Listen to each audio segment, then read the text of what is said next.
Seminario de Diversidad Cultural y Equidad Social hacia una cultura de trato igualitario en la Ciudad de México.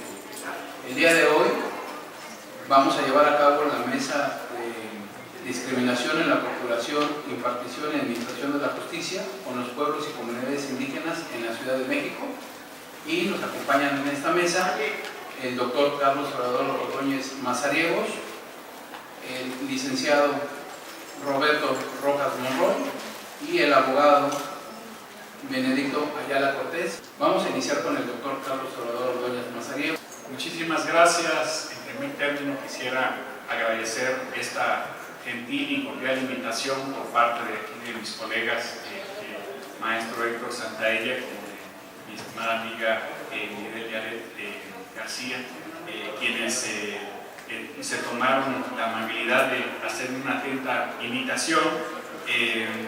Quiero externarles este agradecimiento en primer término, sin el cual no hubiera podido estar compartiendo el día de hoy, porque me parece, por lo que me han explicado los organizadores, que más que un Magister Dixit, como el que estamos acostumbrados en nuestras universidades, donde solo hablamos y nos retiramos de nuestros salones o aposentos de clases, tengamos un espacio para debatir, para discutir y para poder intercambiar ideas y opiniones. En ese sentido, esta horizontalidad nos permite a todos nosotros nutrirnos y sobre todo avanzar en estos temas, que son temas muy importantes para México y particularmente para todo el continente americano.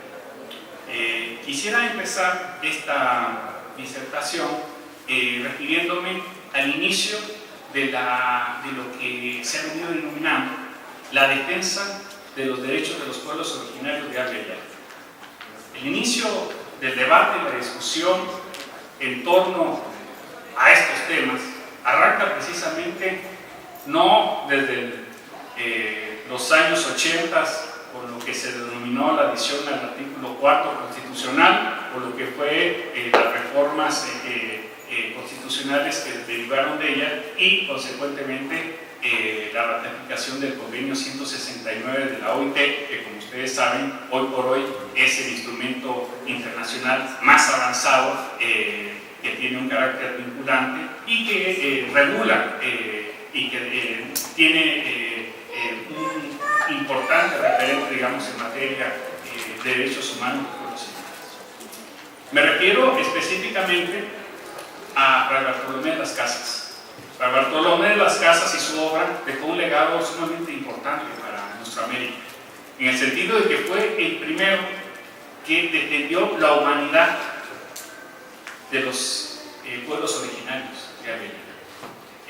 Y de hecho es el precursor de lo que hoy denominamos el derecho internacional público moral. Cuando en el debate de Valladolid con Juan Martínez de Sepúlveda, Fray Bartolomé de las Casas pone en entredicho que el ser humano de América, es decir, el hombre en ese discurso patriarcal de la época, es un ser humano en el sentido aristotélico porque tiene un alma. En ese sentido inaugura la defensa de los derechos de los pueblos originarios.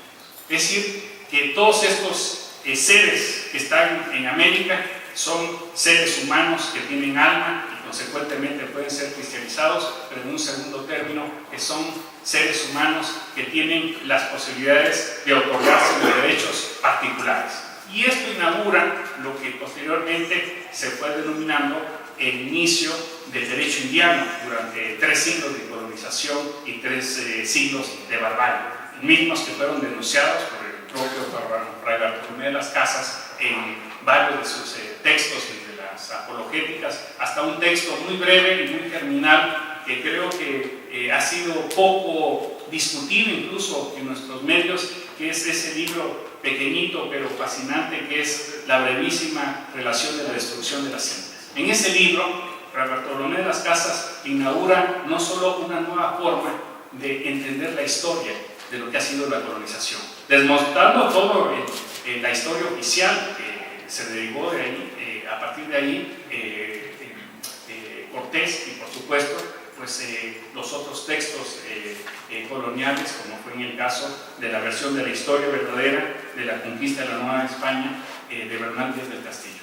Esa historia oficial fue seriamente denunciada por Fray Bartolomé Las Casas y llevó consecuentemente a toda una discusión en la corona a partir del debate de Valladolid, en la cual derrota teóricamente a Juan Gines de Sepúlveda, y lo derrota no solo aduciendo que los indios tienen alma y que pueden ser cristianizados, evangelizados y que por supuesto tienen derechos, sino discute también de que estos pueblos indígenas necesitan de unas leyes nuevas, de leyes diferentes. Y esas leyes nuevas que llegan a partir de 1542 en América son el primer referente que nosotros tenemos en lo que es el acceso y la administración de justicia, que son dos procesos que normalmente a nosotros no nos queda claro en un principio qué es esa cuestión de la impartición o de la procuración o administración de justicia,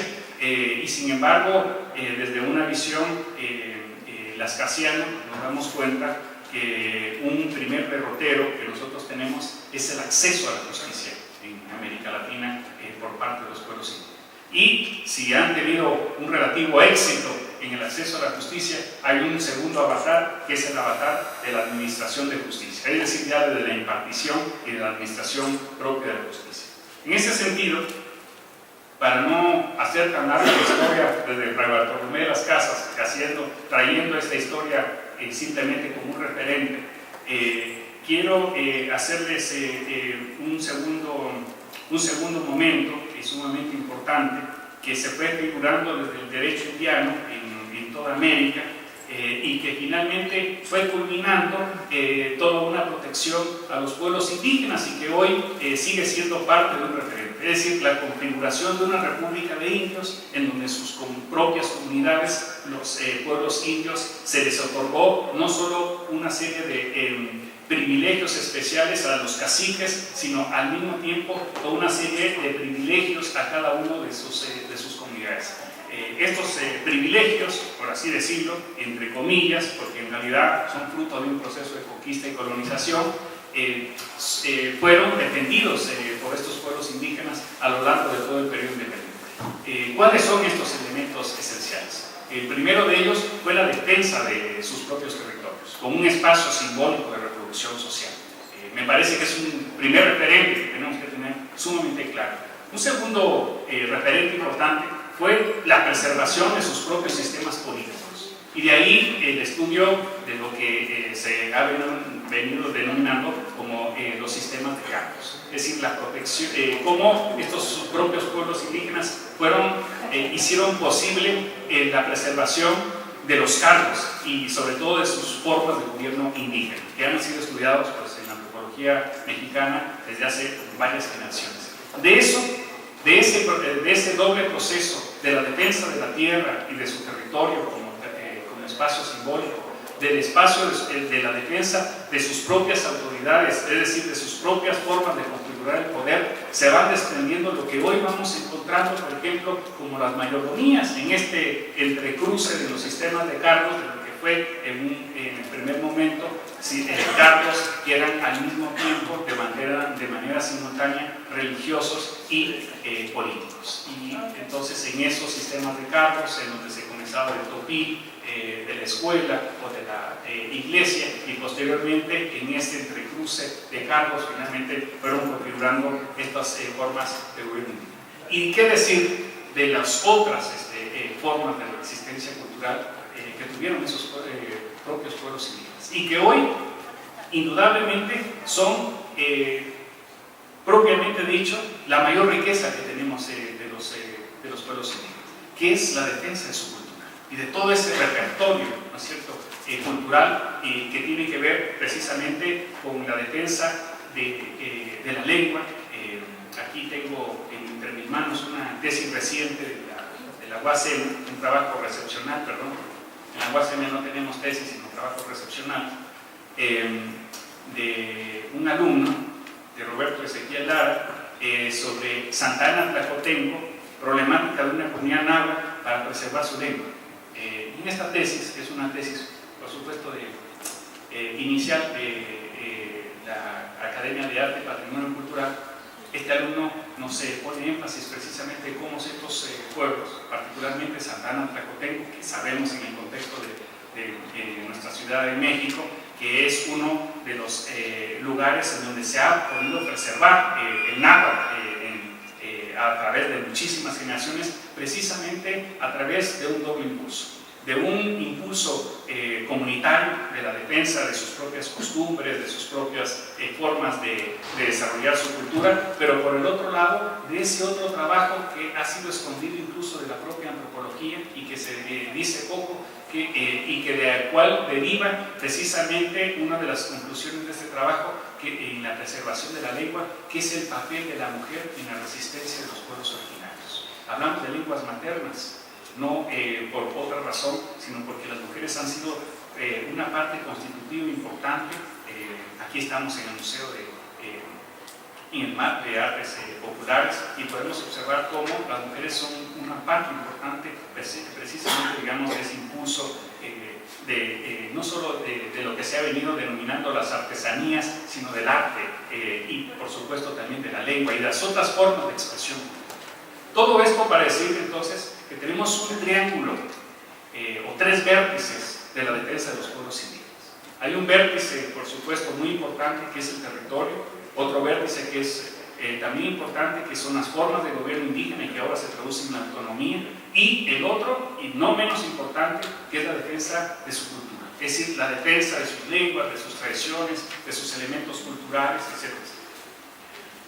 Vistas así las cosas, cuando hace muchos años se nos invitaba a alguna conferencia, se decía, bueno, es una conferencia sobre derechos indígenas, y nosotros no sabíamos, cuando nos decían si es procuración e impartición de justicia, si era de hablar de derechos indígenas, o sea, los derechos que tienen los indígenas en el derecho positivo nacional, o si se trataba de observar lo que se ha venido denominando a partir del libro, de los libros germinales de Rodolfo Stavenhagen, uno que se denomina derecho indígena y otro entre la ley y la costumbre, seguramente algunos de ustedes conocerán, si no todos conocen, y que germinaron precisamente en el entendimiento de que hoy por hoy, cuando hablamos de acceso y procuración de justicia, tenemos que hacernos una pregunta muy importante.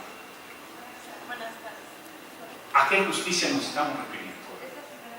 ¿La justicia del derecho positivo nacional, de toda esta institucionalidad vigente, y que también es una parte coadyuvante de la defensa de los derechos de los pueblos indígenas desde el periodo de la independencia, que por supuesto sabemos que a partir de ese momento todos somos mexicanos, que a partir de las primeras constituciones comenzaron a regirse precisamente sobre la vida entre los mexicanos? Pero por el otro lado está ese otro derecho que es el derecho de las formas de gobierno indígena, es decir, de ese derecho indígena que también es una forma de justicia y que también es un sistema jurídico, pese a que ha sido negado sistemáticamente como una propia construcción filosófica. Y consecuentemente entonces, a partir del periodo colonial, en donde había toda una serie de leyes en favor de la defensa de los pueblos indígenas, de la defensa de su territorio, de la defensa de sus tierras, siempre las leyes iban en el sentido de que acátese, pero no se cumple. Y así en 3 siglos de derecho indígena en México, fueron 3 siglos de ignominia para los pueblos indígenas, en los cuales fue un proceso terrible de despojo y de colonización constante contra los pueblos indígenas. Después de esos 3 siglos, llegaron otros 2 siglos de periodo independiente que sirvieron un poco en el acceso también y la administración de justicia de los pueblos indígenas.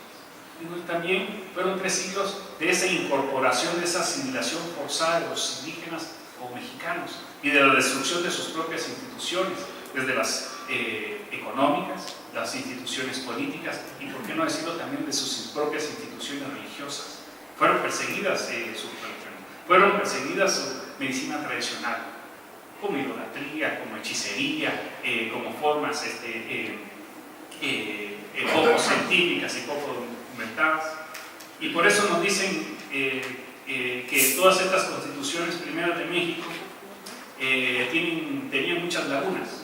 Y algunos juristas dicen que quizás estas lagunas se debieron a que normalmente nuestras constituciones fueron el calco y copia, se recordarán los juristas, de las Cortes de Cádiz. Entonces dicen que a lo mejor esas lagunas que tenía la Constitución eran todas esas cartas que se habían perdido en el viaje de Europa para América. Por eso teníamos tantas lagunas. Yo diría que no eran unas lagunas, sino océanos de diferencias en la construcción de los derechos de los ciudadanos. Porque a pesar de que fueron construidas sobre la base de las Cortes de Cádiz y sobre el Código Civil Napoleónico, fueron sumamente faletes con respecto a los pueblos indígenas. ¿Por qué? Porque los pueblos indígenas nunca figuraron, y estaría de verse todavía si figuran, como sujetos plenos de derechos en las constituciones. Es decir, simplemente en las constituciones, a partir de las primeras adiciones al artículo 4 constitucional, simplemente, a palabras de Araceli Burguet, dice, en el 4 constitucional, donde está todo aquel que dice la nación mexicana tiene una composición pluriétnica, pluricultural, etcétera, etcétera, y es la base de la unidad nacional, simplemente es un decir, vos sos vos. Ah, existen los indígenas en México. Porque durante 500 años los indígenas no existieron en la Constitución. Y todavía en la Constitución no hay un reconocimiento expreso de otros grupos socioculturales, por ejemplo los pueblos afromexicanos o afrodescendientes. Todavía el Estado mexicano tiene una deuda histórica con los pueblos afroamericanos, porque no son sujetos de derecho y existe una ceguera ontológica que niegue y que discrimina a estos pueblos. Consecuentemente, entonces, como nuestro tema es de discriminación en la procuración de justicia, tenemos que estar claros que uno de los primeros problemas centrales, para ser breve, porque solo me parece que tenemos 45 minutos, y ya aquí mi colega está armado con toda una serie de tarjetas. Entonces cuando vean la tarjeta roja, ya va a ser cuando ya finalmente me caiga. Pero antes de que eso suceda, voy a darle celeridad, ¿no? Es decir, que voy a intentar de ser lo más confuso posible para ser breve, ¿no? Tendremos que decir que el problema actual en la configuración de México es que la discriminación es como una mano invisible que todavía no resuelve el problema en el acceso y la procuración de justicia de los pueblos indígenas. El problema es doble, porque los pueblos indígenas, no solo en Abya Yala y en México, también en Guatemala y también en la Ciudad de México, tienen un primer problema que es el acceso a la justicia. Fíjense ustedes que, por ejemplo, en los datos del 2005, López Bárcenas nos dice que más o menos existían en esos años, por supuesto que ya mis cifras que están descontinuadas, ya no son actuales, pero nos decía que más o menos existía una población penitenciaria, más o menos como de 8,000 personas de origen étnico en las cárceles. De todas ellas, más o menos 1,000 personas estaban recluidas de una manera federal, es decir, por todos estos delitos que persigue el Estado mexicano, y que se fundamentaban básicamente en tres. La primera era fundamentalmente la problemática que ha perseguido a estos pueblos desde la colonia, y que era la aportación de armas. La segunda, también importante, tenía que ver con toda la problemática de las sustancias prohibidas, enervantes, y una tercera problemática tenía que ver con los robos.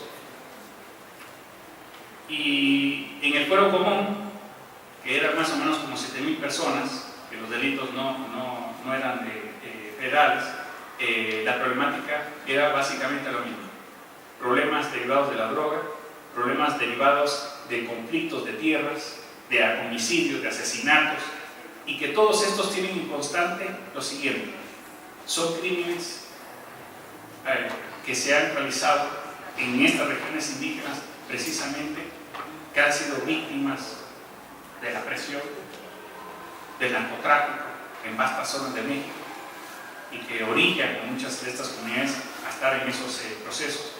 Segundo, a conflictos de tierras entre las propias comunidades ante la escasez de lo que ha sido el reparto agrario y ante la escasez de tierras.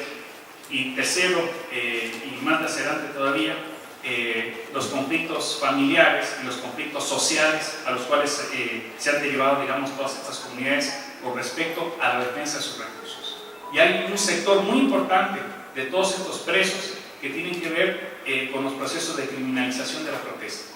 Es decir, cuando los pueblos indígenas luchan por la tierra, cuando los pueblos indígenas luchan por todas estas batallas históricas, luego entonces son perseguidos y están ahí en las cárceles, señalando precisamente que el problema de fondo, ¿no es cierto?, en México es que la mayor parte de personas indígenas que están en la cárcel afrentan no un problema solamente de justicia, de procuración de justicia, sino de discriminación, porque en comparación con la población mestiza nos daremos cuenta que la mayor parte de ellos están sin proceso, es decir, que son los presos sin condena y que están allí en la cárcel durante muchos años y no tienen todavía un proceso. Todavía peor, que en la mayor parte de los casos he observado que todos estos personas no se les persiguen precisamente por los crímenes, porque de hecho no hay una investigación, sino están ahí por la pobreza, porque no pueden pagar un juez, porque no pueden pagar la fianza o porque simplemente no tienen la capacidad para poder entender esa otra lógica de ese otro derecho que no es su propia lógica de la justicia. Lo que ellos creen justo no es lo que está en la justicia nacional. Esto nos ha llevado entonces a una problemática en donde el preso sin condena, como dice Chaparón, el delito, la condena al delito de la pobreza y no al delito mismo, nos está llevando a toda una serie de problemáticas que se han definido ya en el acceso a la administración de justicia. Y es que el problema de fondo es que el problema del acceso a la administración de justicia es estructural. Todo el sistema mexicano no tiene una capacidad operativa de infraestructura. Desde los primeros funcionarios, desde las personas de seguridad pública, no tienen no solo la metodología, sino ni siquiera tienen la procuración, el entendimiento de los delitos. No saben ni siquiera los delitos que se persiguen en contra de las personas. En segundo lugar, los laboratorios no investigan porque no hay una enorme capacidad para poder perseguir los delitos.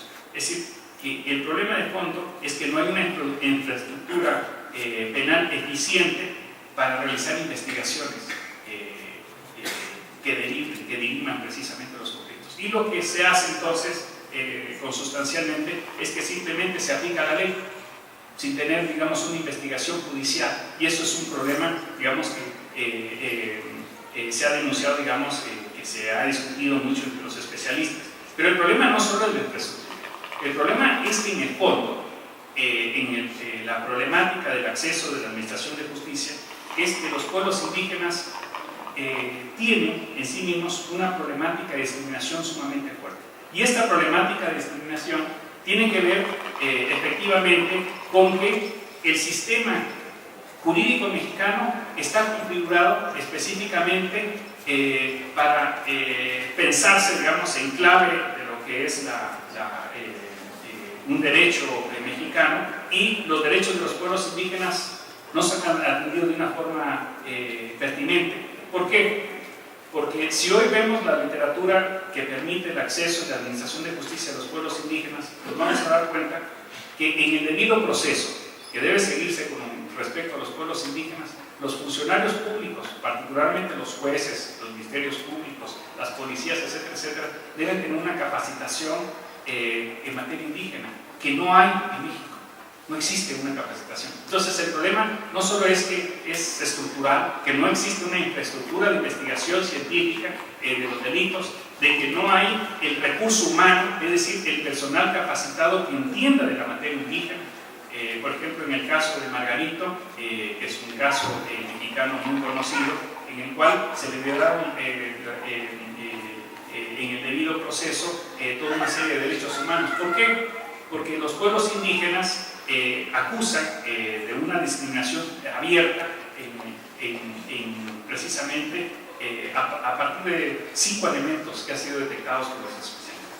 El primero de ellos tiene que ver con que los pueblos indígenas, de acuerdo al convenio 169 de la OIT y de acuerdo a muchos tratados internacionales, tienen el derecho, incluso en Guatemala está facultado en la misma constitución, a un traductor indígena. Y en México hasta hace muchos años no existía una institución como el INAMI, ahora sí lo hay, que pudiera dar precisamente una traducción a los acusados, y esto se derivaba evidentemente, digamos, en un acto de discriminación. Pero el problema no solo es en la traducción de los procesos, el problema es que no existían los peritajes antropológicos, y esto viola seriamente los derechos de los pueblos indígenas. ¿Por qué? Porque esto nos habla entonces que la infraestructura no solo es deficiente, de que no hay suficiente espacio, no solo en las penitenciarías, sino no hay suficiente personal humano, que el personal humano no conoce la materia indígena, sino todavía peor de ello es que en la defensa de sus derechos humanos, aunque el juez conozca de los derechos de las personas indígenas, no existe una capacidad del Estado mexicano para procurarles traductores y peritajes antropológicos a todas las personas que están siendo acusados. No hay una capacidad. El INA me parece que tiene 1 o 2 peritos, imagínense ustedes, para 8,000 personas. El INAVI tiene toda una serie de especialistas por cada una de las familias lingüísticas, pero no tenemos especialistas para todas las familias lingüísticas. Consecuentemente, esto, que es un deber del Estado mexicano, porque ratificó el convenio 169 de la OIT, porque está dentro del artículo 2 de la Constitución, es una violación a sus derechos humanos y constituye un acto de fragancia, de discriminación. El Estado mexicano está discriminando a los pueblos indígenas, porque en la Constitución está estipulado de que debe procurar una justicia de acuerdo a sus propias costumbres y no tiene una capacidad para hacerlo. Eso, digamos, entonces nos faculta pensar de que el asunto de la traducción de los peritos indígenas es un tema urgente en México. Me parece que los esfuerzos del INAVI han sido esfuerzos extraordinarios, pero no son suficientes.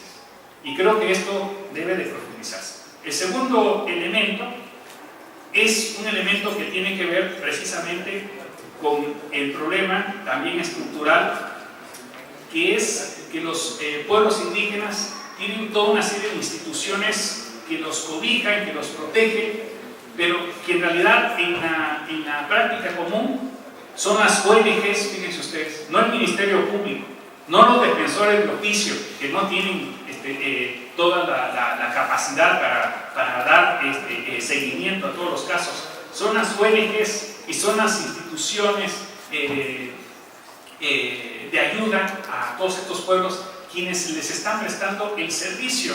Y sin embargo, los pueblos indígenas no pueden solventar, fíjense ustedes, la procuración de justicia por parte de alguna institución del Estado. A pesar de que ya la PGR, entre otras instituciones, tienen ya toda una serie de especialistas, expertos en materia indígena en cada una de sus áreas, es insuficiente. Esa insuficiencia es discriminación. Esa insuficiencia en lingüística, esa insuficiencia en peritajes, esa insuficiencia en traductores, esa insuficiencia en los trabajos en materia indígena, representa actos de discriminación. ¿Por qué? Porque está en las leyes. Es decir, que los pueblos indígenas tienen establecido ese derecho. Un tercer elemento importante en la procuración e impartición de justicia es precisamente que también los pueblos indígenas tienen otra visión de justicia distinta a la justicia nacional. ¿Cuál es esa otra visión de justicia? Y eso lo vimos hace muchos años con el famoso caso de los linchados en Tláhuac.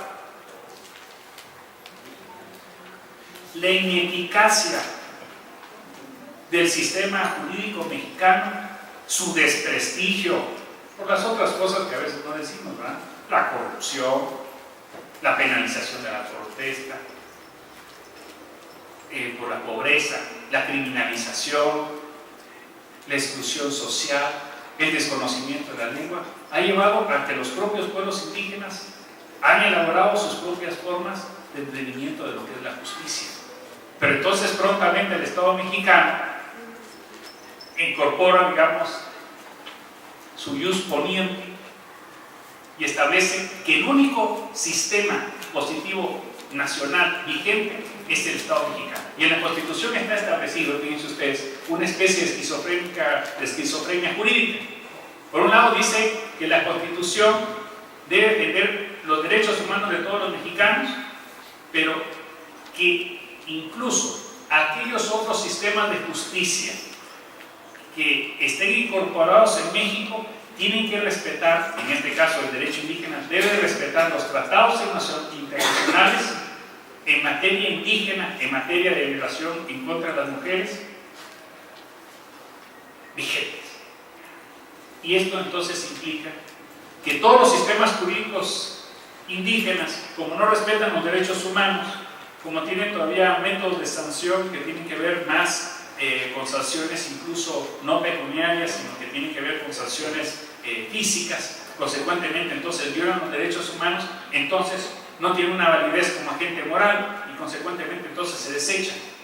Luego entonces pareciera de que por un lado el Estado mexicano dice que sí pueden existir estos sistemas de derecho indígena, pero siempre que no contravengan los tratados internacionales y la vigencia de los derechos humanos, que sí están consagrados en la Constitución mexicana. Pero los pueblos indígenas no están de acuerdo, o están de acuerdo, no sé ustedes. Lo que son las policías comunitarias de Guerrero, lo que es la comunidad de Charán, lo que es el derecho indígena, no solo en Yucatán, en Quintana Roo, en San Luis Potosí y en Chiapas, dibuja que existe otro acceso y otra administración de justicia, que es una justicia reparadora del daño, más que punitiva, no es como hay en nuestro sistema, que es una justicia que no es necesariamente pecuniaria, es decir, de pagar, ¿no es cierto?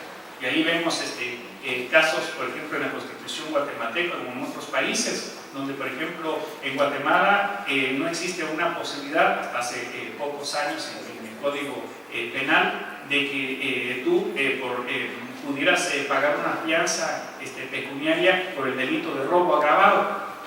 Es decir, que si robabas te ibas al bote, no podías pagar fianza. Pero en algunos casos de homicidio sí podías salir libre bajo fianza.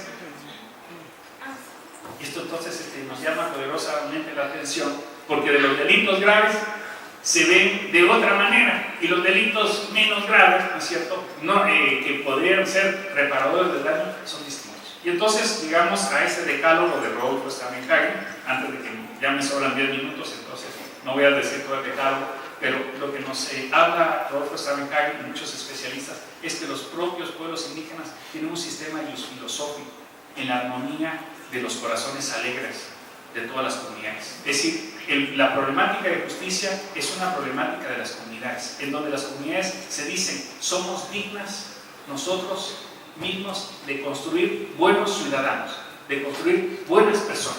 Y cuando alguien roba, no solo pone en entredicho su nombre, sino el de su familia y el de su comunidad con respecto a otra familia, a otra comunidad o a otro pueblo.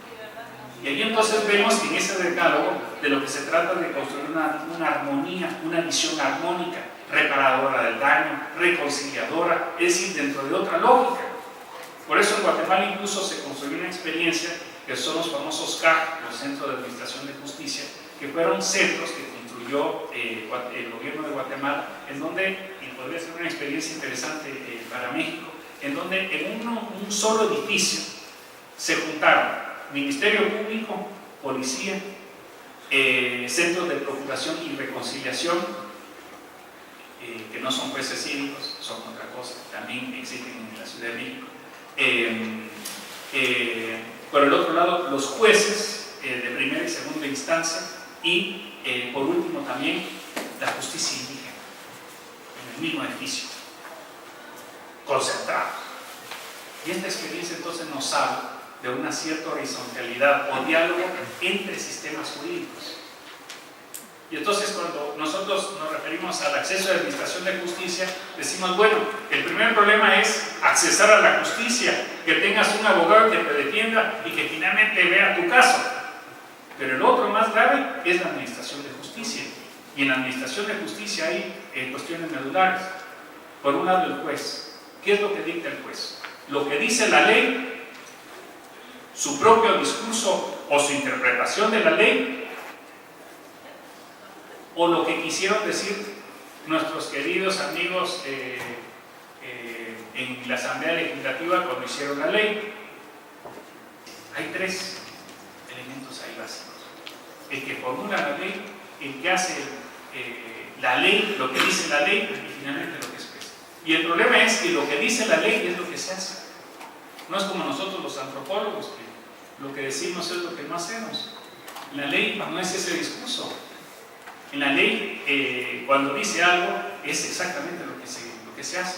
Y entonces, cuando nosotros nos preguntamos sobre el tema de discriminación con los pueblos indígenas, entonces decimos, bueno, estamos hablando de indígenas, entonces estamos hablando del acceso y la administración de justicia, pero si el acceso es difícil, la administración de justicia es, como ustedes se dan cuenta, todavía más difícil. Y eso han sido más de 500 años, muchísimos procesos.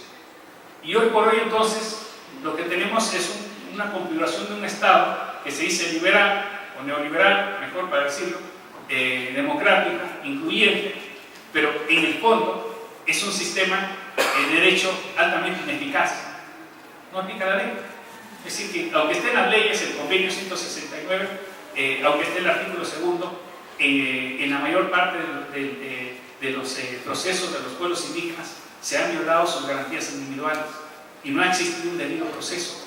La mayor parte de ellos fueron individuos que no pudieron contar con el apoyo del INALI ni de ninguna otra institución, dígase Derechos Humanos, dígase INALI, dígase ONGs, dígase Instituto Nacional de Antropología e Historia. Más allá de las posibilidades reales que tienen cada una de ellas, es imposible dar un sistema de equidad. Y si no es posible esta equidad, entonces estamos refiriendo a un tema de discriminación. Es decir, que entonces en México habrían ciudadanos de primera y ciudadanos de segunda.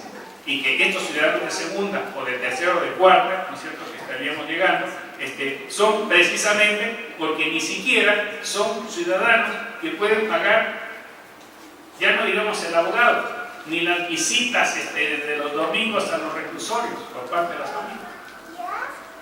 Es un tema importante. Y entonces nos preguntamos, ¿será que a pesar de todos los esfuerzos legislativos, constitucionales, se podrá resolver un problema estructural?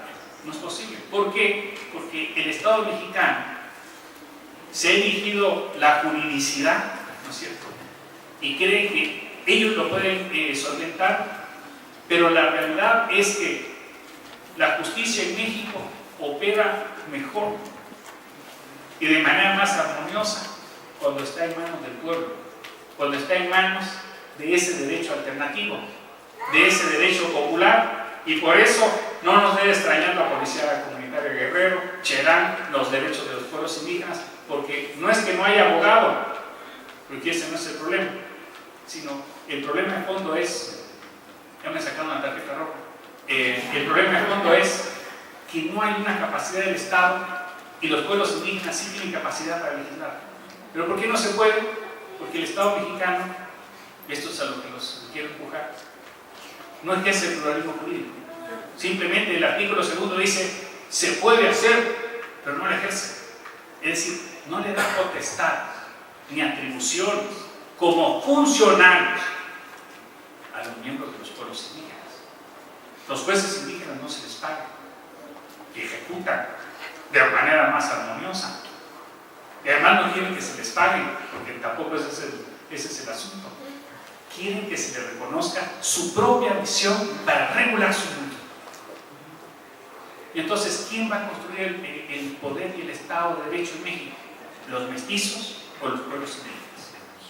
o ambos, o en regiones indígenas ambos, o en regiones indígenas los indígenas, y en las regiones mestizas los mestizos. Pero en esta ciudad intercultural, diversa, sumamente rica y esplendorosa como la Ciudad de México, ¿qué vamos a hacer? Esa es la pregunta. Y ahí lo dejo porque si no, me van a jalar las orejas. Doctor,